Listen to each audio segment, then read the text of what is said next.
চিন্তা করো না, এত সব ভালো হবে। এই কথাগুলি আমার খুব চেনা ডাক্তারবাবু। আমি যতবারই আপনার থেকে দূরে গেছি আবার ফিরে এসেছি, এই আশ্বাসটাই পেয়েছি আপনার কাছ থেকে সব সময়।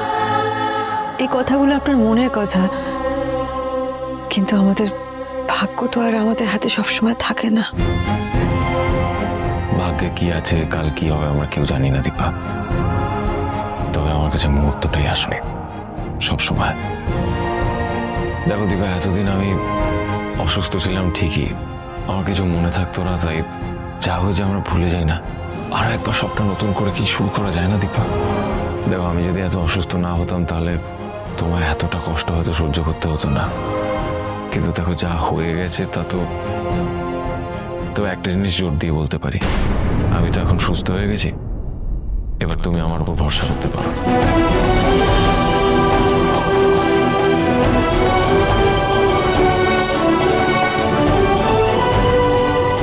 কি দেখছো? খুঁজছি। কি খুঁজছো? আপনার চোখে আমার জন্য যে ভালোবাসাটা সব সময় দেখেছি। পেলে খুঁজে?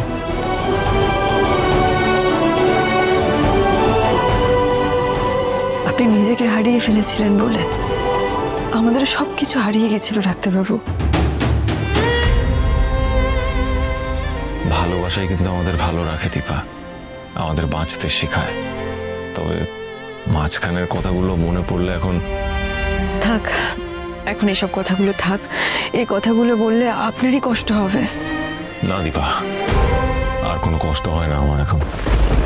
আমি এখন সম্পূর্ণ সুস্থ, আমার এখন সব মনে আছে। তুমি জানো, আমার সব থেকে বেশি কষ্ট হয় এটা ভেবে যে তখন তোমার তো সব মনে ছিল, তুমি তো স্বাভাবিক ছিলে। আমার সেই সময় কিছু মনে ছিল না। তুমি যতবার আমার কাছে আসতে ততবার আমি তোমাকে ঠেলে ঠেলে দূরে সরিয়ে দিতাম।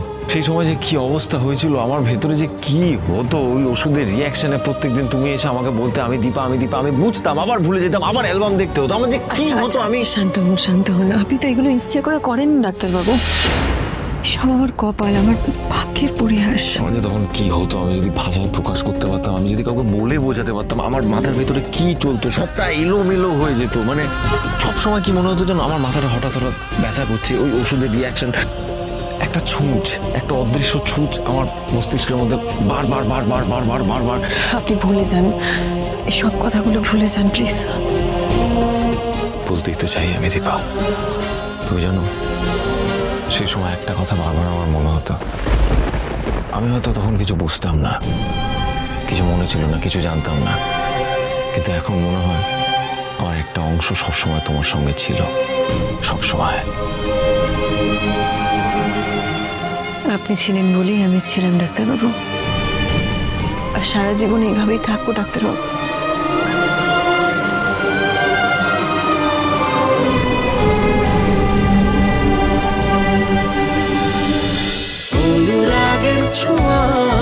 অনুরাগের ছোঁয়া সোম থেকে রবি প্রতিদিন রাত 9:30টায় স্টার জলসায় ও জিও হটস্টারে।